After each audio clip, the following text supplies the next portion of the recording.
नमस्कार बच्चों। आइए बच्चों, आज हम इस वीडियो के माध्यम से एट ग्रेड अभ्यास पुस्तिका कक्षा 6 विषय हिंदी, इसके अंतर्गत हम देखेंगे पाठ 12 डॉक्टर होमी जहांगीर भाभा। देखिए, इस पाठ के अंतर्गत दिए गए सभी इन 10 प्रश्नों के आंसर हम किस प्रकार से अपनी पाठ्य पुस्तकों से पूर्ण कर सकते हैं, आइए आज हम इस वीडियो के माध्यम से जानेंगे। तो देखिए बच्चों, यदि आप इसी प्रकार से आगे के और भी अन्य वीडियो और अन्य विषय के वीडियो देखना चाहते हैं तो आप हमारे इस चैनल को सब्सक्राइब कर लें, बेल आइकन को प्रेस कर लें ताकि आने वाले सभी महत्वपूर्ण वीडियो आप तक पहुंचते रहेंगे। तो आइए देखते हैं इन प्रश्नों के आंसर हमारी पाठ्य पुस्तकों से हम किस प्रकार से पूर्ण कर सकते हैं। पहला प्रश्न है, Tata institute of fundamental research नामक संस्था की स्थापना क्यों की गई थी? तो इसका आंसर देख सकते हैं पृष्ठ क्रमांक 75 के अनुच्छेद 2 में। तो देखिए, इसका आंसर अणुशक्ति का रचनात्मक प्रयोग करने के लिए इसकी स्थापना की गई थी। इसके बाद देखिए, अगला प्रश्न है, अणु शब्द का अर्थ लिखिए। देखिए, पृष्ठ क्रमांक 76 में देख सकते हैं, पदार्थ का छोटा भाग, अणु का विभाजन परमाणुओं में होता है। तो ये पदार्थ का छोटा भाग क्या है? अणु है। ठीक है। इसके बाद देखिए, अगला है, यहाँ दिया है सुधन गंध बराबर सुगंध। इसी प्रकार से सु उपसर्ग का प्रयोग कर दो नवीन शब्द बनाइए। तो देखिए, सुधन पुत्र बराबर सुपुत्र, सुधन लभ बराबर सुलभ। इस प्रकार से आप और भी अन्य शब्द बना सकते हैं। ठीक है बच्चों, सु उपसर्ग लगाकर। इसके बाद देखिए, अगला है लघुत्तरी प्रश्न। प्रश्न चौथा है, डॉक्टर भाभा को संगीत से विशेष लगाव कैसे हुआ था? तो देखिए, इस प्रश्न का आंसर पृष्ठ क्रमांक 74 में देख सकते हैं, बचपन में नींद न आने के कारण वे रोते रहते थे, इसलिए उनके पिता ने उन्हें ग्रामोफोन लेकर दिया, जिन्हें सुनकर उन्हें संगीत के प्रति लगाव उत्पन्न हुआ। इसके बाद अगला प्रश्न है, प्रश्न 5, पाठ के अनुसार भारत में वैज्ञानिक प्रगति का मार्ग किस प्रकार खुल गया था? पृष्ठ क्रमांक 75 में देख सकते हैं। तो देखिए, ट्राम्बे का अणु शक्ति केंद्र उनकी एक महान कृति है। इसके निर्माण से भारत में वैज्ञानिक प्रगति का मार्ग खुल गया। इसके बाद देखिए, अगले पेज में दिया है अगला प्रश्न। देखिए, पेज नंबर 28 है। इसमें दिया है, डॉक्टर भाभा की एकमात्र इच्छा क्या थी?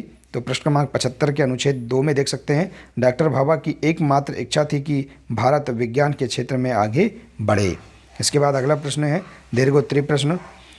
प्रश्न 7वां है, डॉक्टर भाभा वैज्ञानिक होने के साथ साथ एक कला प्रेमी भी थे। पाठ के आधार पर अपने शब्दों में लिखिए। पृष्ठ क्रमांक 75 के अनुच्छेद 4 से आप इस प्रश्न का आंसर लिख सकते हैं। डॉक्टर भाभा वैज्ञानिक होने के साथ साथ संगीत प्रेमी तो थे ही, उन्हें नृत्य एवं चित्रकला में भी रुचि थी। उन्हें उनके बनाए चित्र आज भी उनकी कला की याद दिलाते हैं। अणु शक्ति संस्थान में बगीचे एवं पौधों की सजावट सौंदर्यपूर्ण एवं कलापूर्ण दिखाई देती है।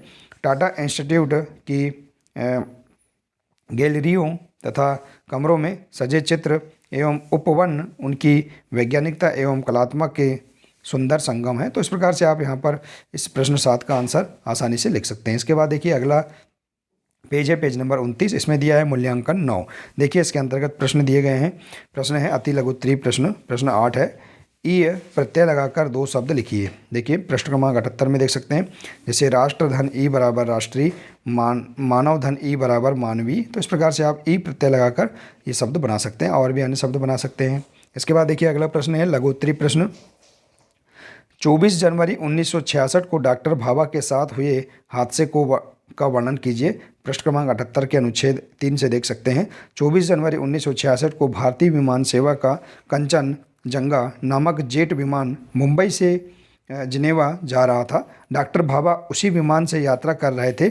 जिनेवा के पास एक बहुत ऊंचा पहाड़ है, माउंट ब्लॉक। इसी पहाड़ से टकराकर विमान गिर गया और इस दुर्घटना में डॉक्टर भाभा की मृत्यु हो गई। तो इस प्रकार से आप यहाँ पर इस प्रश्न का आंसर बता सकते हैं पृष्ठ क्रमांक 78 के अनुच्छेद 3 से। इसके बाद अगला प्रश्न है, देखिए लघुत्तरी प्रश्न दीर्घोत्तरी प्रश्न। प्रश्न 10वां है, अणुशक्ति के बारे में डॉक्टर भाभा के विचार लिखिए। पृष्ठ क्रमांक 75 के अनुच्छेद 3 में देख सकते हैं इसका आंसर।